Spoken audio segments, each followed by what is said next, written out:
taking a break from our regularly scheduled Rockets programming to dabble in some NBA draft talk. We've got Jalen Duren, whose stock has fallen considerably since the last time we had a little bit of draft talk on this show. Jaden Ivey in the top 4. And Jabari Smith, potentially the next superstar of the NBA. We're going to break it all down for you coming up right here at Locked On Rockets. It's the Locked On Podcast Network, your team every day. This is Mission Control, Houston. Ignition sequence start. With the second pick in the 2021 NBA Draft, the Houston Rockets select Jalen Green. T-minus 15 seconds. Guidance is internal. I'm going to keep working. I'm going to keep getting better every day. I'm going to keep perfecting my craft. And every time I step on that floor, I'm coming. 6, 5, 4, 3, 2, 1.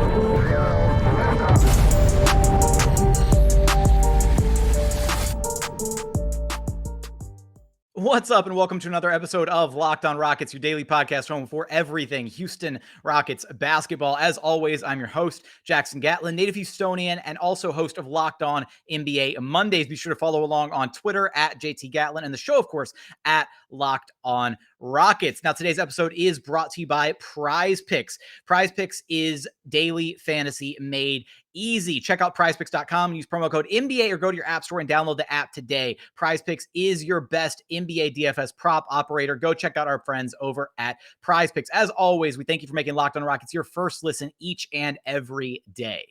Joining us now from across the pond, good friend of the show and founder of the TN Rockets blog that you have to check out if you haven't checked it out yet, Nathan Fogg. How's it going, Nathan? Thanks for having me on again. I do call me the founder of TN Rockets. It makes me laugh because it's not nobody else works it. So I mean, technically it's true, but it is technically true. It's the best kind of technicality. You are the founder of TN Rockets. It is your blog, and you do amazing work there. And so we have to make sure we plug it every single time you're on the show. But really excited to have you back on because you and I, the last time you were on, we focused on draft content. We talked about Paolo Banchero. We talked about Chet Holmgren. And then we hit on 3 names at the end of the episode, 2 of which we're going to circle back to here today. Well, technically, I guess 3, because we're going to talk about Jalen Duren just ever so briefly here for a moment, kind of laying the framework of what you and I are going to be doing as we progress through the rest of this season. We're going to be having you, Nathan, on to kind of do these regular segments to help break down some of the prospects in this year's NBA draft. So we're going to focus and circle back on Jabari Smith, whose stock has gone through the ceiling since the last time you and I have talked. Jaden Ivey as well, who remains a very intriguing prospect. And then also Jalen Duren, who unfortunately his stock has fallen just a little bit. But I think, what's important to kind of explain right here is as we're navigating this process, and it's January right now, there's a lot of time between now and the NBA draft. And, your big board has changed. Mine has changed. This is kind of like a process that's going to be ever changing as we approach the draft. And I think that's really important for people to consider as we're doing these kind of preliminary discussions on some of the potential picks in this upcoming NBA draft. Yeah, so for me, and this is really consensus as well, I'm sure, this is a top 4 draft, huge line between 4 and 5. And then basically 5 to 14, any order, 15 to 30, you can any order. I think that's a testament to this not being the strongest draft and guys with big question marks over them. Top 4 is a huge line between them and 5th. So we talked about our process of doing this, and there was no point in even trying to put in a big board, and it just because there's not enough film, but also because it's just going to move so much in this draft more than other years. And the top 4 will move around a lot, I think, as well, because we're starting to see guys in different roles now. But there will be some form of a top 4 for sure, consistently throughout. I'm quite sure of that. And I think right now, just to clarify, the very clear consensus top 4 right now is Jabari Smith, and I'm not going to put this in any particular order, but well, maybe it's my order, but I'm going to go with Jabari Smith, Chet Holmgren, Paolo Banchero, and Jaden Ivey. That's kind of where my 4 is at right now, which if that's anything to go off of, then it means that the Rockets are probably going to be drafting Jaden Ivey, because all throughout last year's draft process, up until like a month before, I was much lower on Jalen Green than a lot of other people were. I had Jalen Green like 4th or 5th on my board up until I started really digging into the film and seeing all the interviews and just getting to know Jalen Green, the person, a bit more as well as his on the court production. And so if it's anything to go off of, I guess it means the Rockets are going to be calling Jaden Ivey their next prospect by the time the draft rolls around, since that's where he's at on my board right now. Do you have, kind of your order set right now for the top 4? Yeah, my 4 is at 4, Jabari Smith, at 3, Paolo Banchero, at 2, Chet, and number 1 is Jaden Ivey, who anyone who follows me know I absolutely love Jaden Ivey. So he's number 1, but it's very close and it will move around. If anyone remembers the pod we did in early November, it's moved around quite substantially already.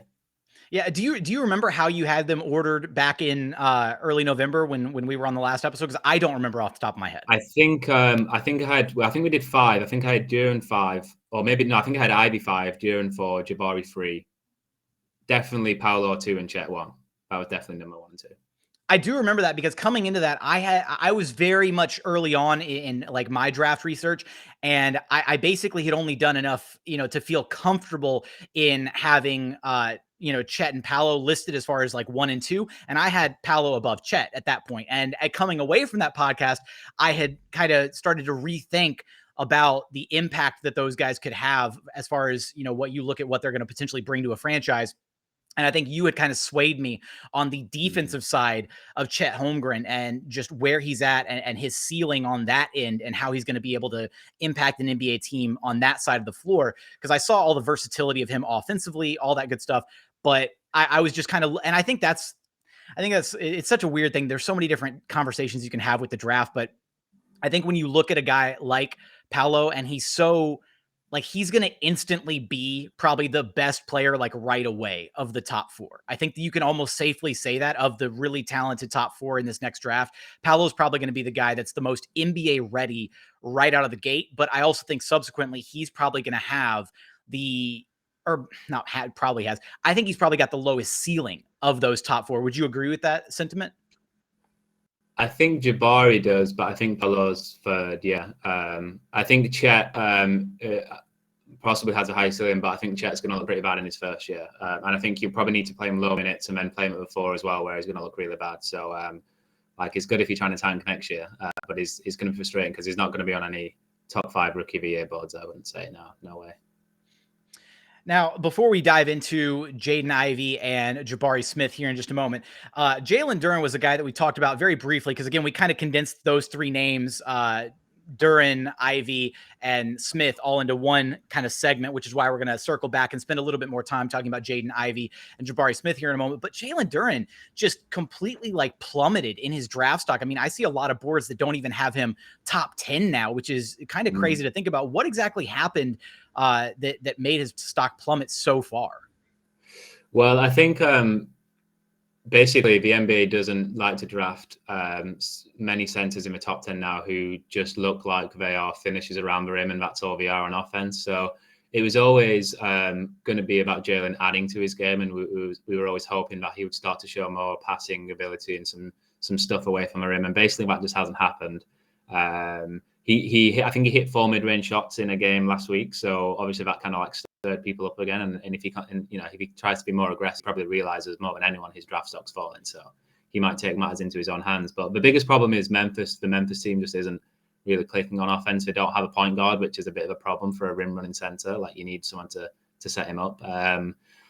Imani Bates is taking on way too much playmaking responsibility, which might be good for his development long term, but it's not good for Jalen. So Jalen, I think, is someone where if he falls to like 11 and you get him 11, you should be like delighted because he's got he still has a high upside.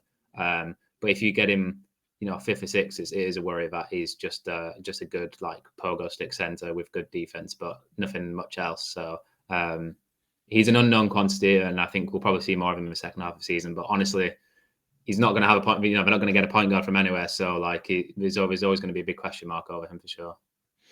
Yeah, I'm glad you brought up the 4 middies that he wound up hitting, because the last scouting report that I actually read on him was that he's like starting to try and add a bit more to the offensive repertoire rather than just being like that isolated, like rim running, defensive big.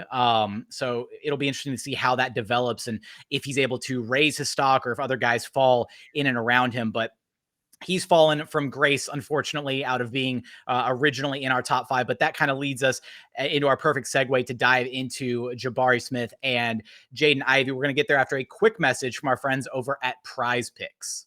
Prize Picks is daily fantasy made easy. If you haven't checked it out, you are missing out. I'm telling you, you're going to love this app for NBA and mixed spots. Pick'ems, Prize Picks has the best NBA DFS prop game on the market. Prize Picks offers more NBA props than any other DFS prop operator and offers all the superstar players as well as bench players, only recording a handful of minutes each and every game. Look, it's so incredibly easy. You pick 2 to 5 players and an over-under on their projections, and you can win up to 10 times back on any entry. And it's just you versus the projected numbers. So be sure to check out prizepicks.com today and use promo code NBA or go to your app store and download the app. Prize Picks is daily fantasy made easy.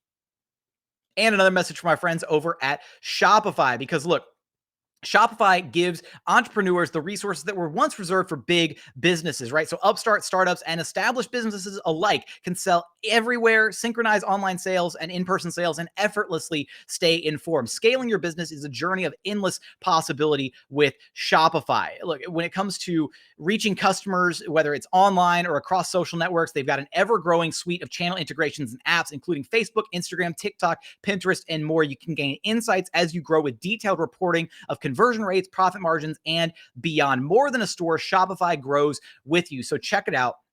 Go to shopify.com/lockedonnba, all lowercase, for a free 14-day trial and get full access to Shopify's entire suite of amazing features. Grow your business with Shopify today. Go to shopify.com/lockedonnba right now. That's shopify.com/lockedonnba.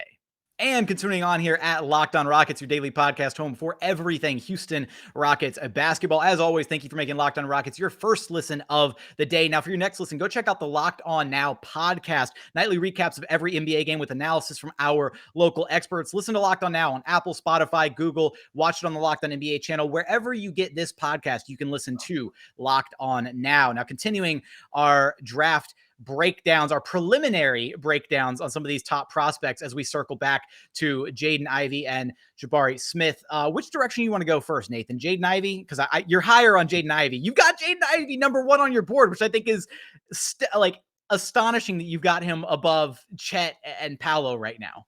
Let's go with Jaden Ivey because it's fun. You've got the big smile on your face, so we have to go with Jaden Ivey. So first of all, this isn't a hot take, because this isn't like, oh, he's trying, you try and make a name for yourself by doing something that nobody else is doing. Jaden's clearly rising up draft boards, and like I still think it's absolutely wild when people say like, oh, crazy pick, maybe Jaden Ivey's number 3, and it's like, no, he's definitely like a legit number 1 candidate. I think the problem is what people aren't seeing. In my mind, is that Jaden Ivey is almost surely going to be a point guard in the NBA in terms of like what most modern point guards are these days, which is just high usage ball handler who's just trying to put pressure on the rim in every sort of possession. So if you look at his stats for Purdue right now, he's only averaging about 3.5 assists a game, I think. He's running off ball a lot. Because Purdue is one of the best teams in the country, so like I'm not quibbling with their offense at all. It's working for them, but Jaden is not. If you look at like Ja Morant, which is a comp a lot of people like to put on him, Ja had like a 50% assist rate in college, and he averaged like 30 points. Like he just did everything for the team. It was all him. Whereas Purdue were like going to make a run for the championship. So and it's good in one way because we're seeing so much of him off ball where he's shooting. I mean, if you did this pod, I mentioned the shooting and you said, what are the chances he improves his shot? Because he was a 29% shooter last year.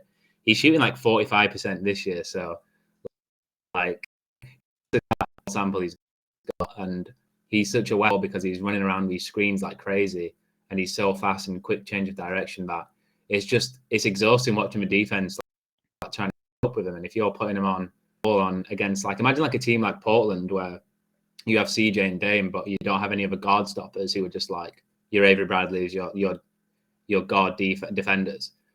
One of their best players is going to have to guard him, and you can't switch on him because he would just kill any big. And if you give him any sort of separation, he can pull up or he can make his own drive. So his off ball, I don't think the shooting is real, to be honest. To put it out there, I think he still pushes his shot out too much and his release is a little low. So I don't think he's going to be like a 40% shooter in the NBA. But if he just keeps improving it and it becomes like a real thing, then that's going to be huge for him. He's doing it on a decent number of attempts too, as far as the shooting goes. I mean, we're talking about 14 games already this season, almost 5 attempts a night, and he's shooting 45% on them. And like you mentioned, him being played a little bit more off ball is kind of giving him some of those opportunities. But that is something that I've noticed when watching him, is that shot form is not. It's not a bad form, but it is kind of like a push, right? Like it's not perfect. Yeah. And so I do think there are some concerns there, but as you already alluded to, just the sheer like freak athleticism that he has, like watching him when he does have the ball in his hands and when he's especially getting in transition and like splicing through a defense, guys can't stick with him. Like it really is it's kind of like watching because he's so built also at like that 6'4" size, 6'4", 200 pounds. Like he's got like a relatively like ready to go like NBA body as well, I feel like. And it's just impressive the way that he gets to the rim. And then he's also so like, he doesn't panic a lot, I feel like, though in what I've seen from him, he gets to the rim. And even if he's like, doesn't have the shot, like right on a dime when he stops to like, he'll sometimes stop, he'll have a little up fake or an up and under move. Like he's just really creative and he's got good body control around the rim, which is why he's, his finishes have been so impressive, at least to me. Yeah, I mean, this is why he's a point guard to me, because I think like because he's going to just be attacking the rim every possession. And like the reason why I'm not even that worried about a shot, whether it's real or not, obviously it'd be good if, it's a bonus if it is because defenses just go under him anyway and he just kills them. He's like, prime Russell Westbrook didn't care that every defender went under him. He still got to the rim with really crap spacing, obviously. So like he just finds ways, and he's got a great dribble. He's got great hesitation, burst, decelerate and accelerate again. He's got all the moves. And I think he's so good at getting out of trouble because he's drive first, like you head down, drive to the rim. And then I think he can miss one or two passes behind him in terms of that pick and pop, where he just doesn't want to make a pass. He might see it and just not want to make the pass, but he gets traffic and then he jumps in the air. I mean, he's got like a 2-second hand time, it feels like. So he just gets in the air and he never turns it over like that. I mean, obviously he does, but like that's a time where you think you're going to turn the ball over. You've jumped, like every coach has said, don't jump in the air if you don't know what you're going to do at the next move. And but he's still, whether it's a wraparound pass to the center or a kick out to the corner or a lob pass, like he's got a really good center with him. That's where you're seeing the quick decisions and the secondary action where it's like, okay, I'm driving to the rim. I don't necessarily have a plan, but I'm going to get to the rim and then that's good things are going to happen. So that's going to get you like, I think 6 or 7 assists in the NBA pretty easily. And if he develops like more of a kind of, traditional point guard approach, that's more. I project Ivey, and this is definitely like a bit of a gamble because we're not seeing him do this. So you can't just say, oh, this is nailed on. So I definitely project him as like this high usage ball handler where he's going to have the ball. He should have a lot. On the podcast that he's in a 99 for pick and rolls, which to me is like, that's exactly what you want to hear. And I don't even think he runs pick and roll a lot because he just ISOs and drives immediately. He doesn't need a screen. And he has a dunker spot and he dumps it off to him. So that's why I have him number one, because that type of excitement. But I mean, I have him higher than like Jalen Green last year as a prospect, because I think you can form an offense around just like a guy attacking the rim and if he doesn't need a screen, great. And he can, that's an NBA offense right there, basically, if you have people around him. I think that's one of the cool things about, like, as we're kind of exploring these different prospects and trying to figure out like what they can potentially bring to the table for an NBA team, you're taking these like small data sets and these small little occurrences. And, it's not a substantial, it's not like we're working with like an NBA, type calendar of sample size where you've got like 82 games to kind of pick from and, a data to extrapolate, but we're taking these little isolated circumstances and trying to figure out, okay, how can this skill set or how can what this player is good at be applied to the NBA? And I think that's the other thing is, some of the like draft reports that I've seen on him are like questioning whether or not he can be a primary ball handler at the next level. And that's the part that hasn't really made much sense to me, because from everything that I've seen out of him, and I'll be the first to admit, I'm not sitting here like poring over like hours of like game footage on him, but from what I have seen, I don't have like any reservations about him, making that taking that next step at the NBA level and really being able to orchestrate an offense, because as you've highlighted, he's got all the skill sets or all the tools to be able to do that at, I think, an elite level, which is exactly what you're looking for in this type of player. Yeah, and it also helps that you mentioned his body size, where he's 6'4". He might even be 6'5". He's big, he's strong. He can translate straight away. This isn't like Jalen Green. And that helps, by the way, if you're thinking of, well, KPJ and Jalen I want them for the next however many years. Obviously, that's a big question mark. As soon as you mentioned Jaden Ivey, there's going to be Houston fans saying, well, we've got Jalen, we've got KPJ, so it doesn't really fit. But I think there's actually a possibility of him playing at the 3 if he can keep these running around off screens and the off ball stuff, and then defensively, I think he can guard bigger guys. And with KPJ, it's kind of like, I'm not going to sit here and say, yeah, that's a 3-guard lineup, that's just going to work. And I still think like Jaden's so high that like you take him anyway, he's kind of his best player available. But I do think there is actually, I've been starting to think about it more, that there is actually a chance that he could guard 3s, because he's really physical and like he cuts off angles so well and he uses body so well. And I actually think he could be kind of like a 2-way player. I don't think he's winning Defensive Player of the Year anytime, but he's a really like competitive defender, and he gets these crazy blocks as well. He leaps so high that he can get a block from behind even if he is beat. So I'm really high on him as a fit, even if it doesn't scream off the page immediately as the way maybe Paolo or Jabari does. Yeah, well, I think that's probably a good spot for us to segue into Jabari, because from what I've seen over these last, since the last time you and I talked about these prospects, Jabari has absolutely leapt off the page and he screams future superstar to me. So we're going to talk about him coming up in just one moment after a quick message from our friends over at Built Bar. It's the new year, so that means New Year's resolutions. If yours is about getting fit or eating healthier, make sure you include Built Bar in your plan. Built Bar is the protein bar that tastes like a candy bar, maybe even better than a candy bar. Built Bar makes it easier to stick to your New Year's resolutions because it tastes so good you'll want to eat it. Unlike other protein bars, which can be chalky or gritty, or the consistency is just off, not great, right? And I'm going to be started on the flavors. The flavors are so amazing to choose from. Strawberry, cookies and cream, raspberry, mint brownie, cookie dough, my personal favorite, coconut brownie chunk. You can't go wrong with any of the bars on their menu, and you can check them out. Just visit built.com and use promo code LOCK15 for 15% off your next order of the best tasting protein bars on the market. Again, you've got to check them out. You won't regret it. That's promo code LOCK15 for 15% off at built.com. And final segment here at Locked On Rockets, your daily podcast home for everything Houston Rockets basketball. As always, we appreciate you making Locked On Rockets your first listen each and every day. For your second listen, go check out Locked On Bets, your daily one-stop shop for all of your gambling needs. Go make a little bit of money, right? Check it out. It's hosted by your boy Q with expert analysis and insight from Lee Sterling. Free and available on all platforms. Free and available wherever you listen to this show. You can check out Locked On Bets. Now, Nathan, it is time to talk about my guy, Jabari Smith, who after, sitting down and doing a bit more research and kind of getting a bit more acclimated with these top prospects, I come away thinking this guy I think he's the real deal. Like the flashes and the glimpses that we see, especially offensively for him, right? It's screaming superstar potential to me, even more so than any of the other top guys right now. I think that right now, firmly, I think Jabari Smith has the highest ceiling of any of the other top 4 prospects. He's got the combination of the size, the speed, the shooting ability, the length. It's all there. And it's just about, putting that all together at the next level.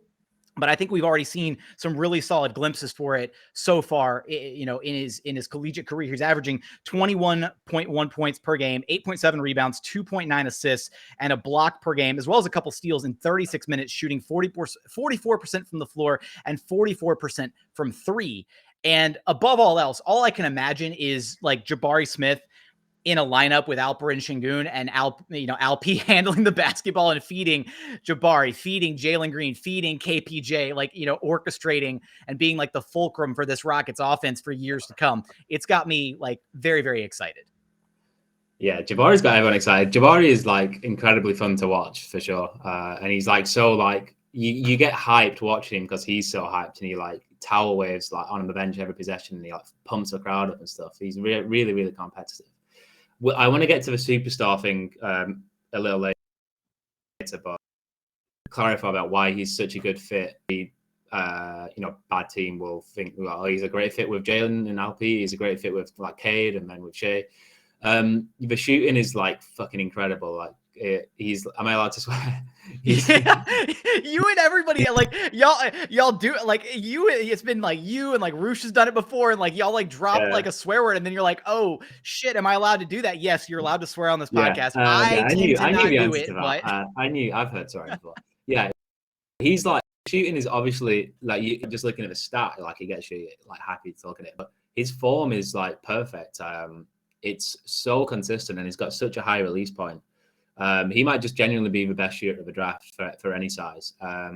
And he gets into it so easily. Like when he's contested on the perimeter, it's like he's got this really nice low handle, which is another thing I like about him. It's quite protective. You know, you're not going to get stripped off them. And he'll do like a little left-right fake dribble and then like just pull up, and it's like so fluid because he's got a lower handle, so he's got quite a long way to go up to his really high release point. But it's just like perfect every time, and no one can get near him. And he's shooting that so well off a catch, off these pull-ups, that he is immediately like shooter in the NBA. And those guys get like your 60, 80, maybe by the time he's 26, 27. And then defensively, like Jabari's, I think he's a phenomenal perimeter defender. He like harasses people. He uses his aggression really well. He backs people up. There's no possessions off kind of thing. And obviously he's got the wingspan and he's got really good feet. And I love how he gets into people's bodies off a switch. He's going to be a really good switch defender. My only concern, or my only thing I would temper with Houston fans, is that I see a lot of people saying about, because Alperen Sengun's maybe not the best defender, Jabari's going to help a lot from. I think his weak side shot blocking is being quite overrated. I actually think, I'm not quite sure, but I had this thought today. I actually think Paolo might even be a better weak side shot blocker than Jabari is. And I'll talk about this on offense as well, but Jabari doesn't get, my big red flag with him is Jabari doesn't really have much lift off the ground. Surprising to this, it's best for people to see. So about podcast is up, I'll have a tweet up, but off 2 feet, like as a standing jump, he can get he can get high above the rim, but off 1 foot when he's coming off of a drive, he's coming off of the side rotating, he really has a quite worrying lack of lift. And that's obviously stops him. That's why he's probably averaging 0.9 blocks. He's not this force. I think people look at his frame and say, weak side shot blocker. But I think if you actually watch the games, I think he's a way better perimeter defender and a help defender. I think I would want him guarding, your ISO players like Kawhi and Paul George and LeBron. You'd want him not kind of in. I think it's so. I'm smiling because I think that was actually going to be my very next point that I wanted to bring up to you. Is I actually don't necessarily like envision him. I know he's being billed as like a power forward. Yeah. I kind of envision him more so as like a wing at the NBA level, like somebody that you comfortably can slot in and say, you know what, we're comfortable playing, another, again, like could be another wing next to him. Or I don't necessarily think he has to be the guy that you're putting next to, say, Alperen Sengun, as like his front court mate. And this could be one of your three guys on the perimeter, right? One of your other wings out there. And I know the NBA is kind of weird today with, it's very positionless across the board. And largely you have, one big and, one, 2 or sometimes 3 guards on the floor. And then the rest of the players are just wings in that, kind of like archetype or whatever. But as far as like defensively, I don't think that he necessarily has to be like the key or the answer next to Alperen Sengun. You can potentially find that elsewhere, which is also why I was originally intrigued by a Jalen Duren type, is somebody who could be, right, the guy that you slot next to LP as somebody that's going to anchor that defense a little bit more, or more so than he can, at least right now.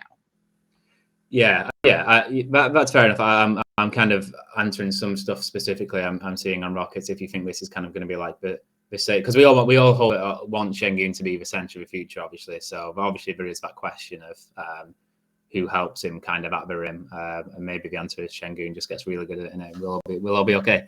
I wanted to talk about the superstar stuff that you were saying, because this is kind of, as I was rewatching the games over this last week or so, this is why I ended up slotting him down at 4 behind Paolo, when I think I originally had him for 3. I just don't see much play creation from him other than just the pull-up shooting, which is a huge weapon to have. Don't get me wrong, but I think I question what his usage is going to be as an offensive player, because he's got a good handle. Like I said, it's protective, and he can definitely bring, grab and go and bring it up. But he's not going to be, ball handling a lot, I wouldn't say. I think you can, and then as a roller, he's not used that much as like a screener and roll guy in Auburn. And as I said earlier, the lift, I question whether he can really play above the rim as you'd maybe expect him with his wingspan. And then with the lift as well, his finishing at the rim has been good in college. If you just look at the stats, it's like 73% or something. So maybe I should just go off that rather than kind of the eye test. But I do question what if he's going to, because I think he can put the ball on the floor and drive and attack. If he's going to attack 4s and 5s, that's a mismatch for him technically. But he just doesn't get much lift at the rim. And like I said, you have to head over to my Twitter. I'll put this video up. But when he's on 1 foot off a drive, it's quite worrying to me in that sense. Who I kind of comp him to in that regard, because I do see what you're talking about, and the explosiveness isn't quite there. I kind of comp him to like Chris Middleton a little bit in that regard. Like Middleton, floating around similar like size, Jabari's a bit bigger than Middleton as far as size goes, but just from the sheer skill set of being a really like knockdown lights out shooter, a competent enough dribble to where he's comfortable getting into his own shot and kind of creating himself, but not necessarily the best at creating for others using, be it his own gravity or his own dribble, creating off the bounce, that kind of thing. It kind of reminds me of Middleton a little bit. Now, as Middleton's career has progressed, he's gotten better in that regard. So it'll be interesting. That's kind of where I have a comp right there. And whether that's completely off base or not, that's just kind of the first thought that that jumps into my mind as far as a current NBA player who maybe you could have said the same thing about him like earlier in his playing career. Yeah, I quite like that as a ceiling. I mean, I don't know how many guys would pick middle. This is always an interesting, if you compare, if you could have this career, would you pick him number 1? And people, I think, always overrate draft picks compared to what they actually pan out as. So Middleton, you should probably take number 1, but I actually think a lot of people would say, oh no, we don't want Middleton, we want even better than that. Even though the guy was like, that's because people are inherently greedy. They want the next Michael. They don't want the next Chris Middleton. Yeah. Chris Middleton would be amazing to get. So yeah, that's a very high ceiling for him. Yeah, and that is a pathway to a guy who isn't the first option and isn't a play finisher in terms of around the rim and isn't a play creator in a sense, but he can obviously attack mismatch his own shot as well. So it actually makes us feel a bit better about him. I would like to see more stuff out of the post from him and just what he can do from the mid range. Is he going to be 3-point only? Because I'm a little bit disappointed in his sort of getting to his spots from the block, and he does take quite a few mid-range shots as he should, obviously.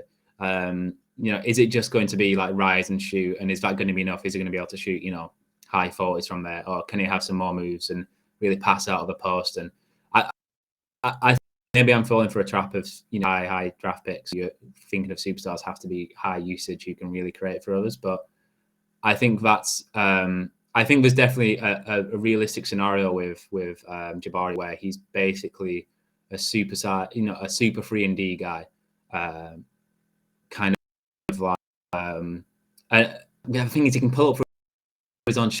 It's definitely this is the thing, man. Yeah, compared to like Paolo, if I can go on Paolo just for a second. Paolo, I had big questions over the last Paolo. Duke have started playing him at the 5 a lot more of AJ Griffin at the 4. And just the way Paolo is suddenly attacking these bigs is so much better than Jabari in terms of off the bounce. Whereas Paolo, if you watch the Virginia Tech, he was just like killing him, just getting him over and over again at that second off. And that's something I hadn't seen from him earlier. So I like kind of put him above Jabari in a piece of me. So Jabari, it's the finishing at the rim and just how high usage is going to be is that cap me to calling him a potential superstar in my mind. It's crazy because you mentioned like this, the idea of him potentially being like a super 3-and-D guy. I think you look back and there are a lot of like, you can point to like super like 3-and-D guys who are like either like borderline all-star guys or who are all-star caliber players. And they've had really like solid NBA careers, and they've largely been like the X factor almost for like, you know, some championship quality teams. And obviously the two most recent ones in recent memory to serve, right, is you got Chris Middleton as of late with the Milwaukee Bucks, but the one that should jump to the forefront of everybody's mind is Klay Thompson, who's obviously one of the greatest shooters of all time. But he is what you would kind of, I think, point to as like a super 3-and-D guy who is like, you can't, because you can't call Klay Thompson a role player. He is a star. Maybe not superstar. Maybe that is a bit of a stretch. But if you were to tell me that like Jabari Smith was like a bigger Klay Thompson at the NBA level, I would take that in a heartbeat. Maybe that's a sexier sell than Chris Middleton. We call him a bigger Klay Thompson. That's how we'll market it. Well, another way of looking at it is that you could almost, nothing's guaranteed, but you could almost guarantee is that he's going to be a very good 3-and-D player. You've got such a high floor there. And so whereas someone like Jaden Ivey, obviously when I talk about him being a ball handler and like lead ball handler, that's theoretical because he's not currently doing it every possession. So, you know, there's a much more certainty about Jabari that he's going to be a high, you know, second, third best player on a championship team. If I had to like put all my money on one guy who I knew was going to be at least a third best player on a contender, I would probably put Jabari. Yeah, I'd probably put my money on Jabari. I'm thinking about it now. Well, Nathan, this has been a very enlightening conversation. I'm always ecstatic to be able to talk hoops with you, especially as we're navigating these draft prospects and kind of working on our respective big boards and doing these little breakdowns to figure out what this draft process is going to look like this upcoming season. We've got a lot of time between now and the draft, and you and I are going to start making this hopefully a regular thing. Probably every couple weeks or so, we'll touch base and we'll go over some prospects, and we're going to be kind of navigating through all the different names, kind of circulating around the first round. But let everybody know where to track you down at. So it's Nathan Fogg and then tnrockets.com for my blog. I just did a post on Jalen Green since he's coming back. Well, looking at his play before injury and then afterwards and seeing how much better he has at getting to the rim and kind of some of his stuff I think he's been working on kind of in the lab a little bit and getting back to basics. I think it's quite an interesting post because I don't think it's a different way of looking at it. So I would check it out, please, and go to my blog and go to my Twitter. Yeah, always read Nathan. Anytime he puts out any kind of a blog, you got to check it out. T and Rockets. Be sure to check it out. Follow him on Twitter at NathanFogg1. Nathan, always a pleasure to have you on the show. Thanks. Yeah, looking forward to it again. All right, that's going to do it for today's episode. If you haven't done so yet, please consider subscribing wherever you listen to your podcasts, Apple, Spotify, Google, the brand new Odyssey app, free and available on all platforms. Also, check out the Locked On Rockets YouTube channel. Search Locked On Rockets on YouTube. Like, comment, subscribe, all that good stuff. Who would you take at the top of the draft? Jabari Smith, Jaden Ivey? Are you going to go with one of the other two guys, Chet or Paolo? Let us know in the comments. But as always, thank you so much for watching. Thank you so much for listening. And we look forward to having you back right here at Locked On Rockets, your daily podcast home for everything Houston Rockets basketball.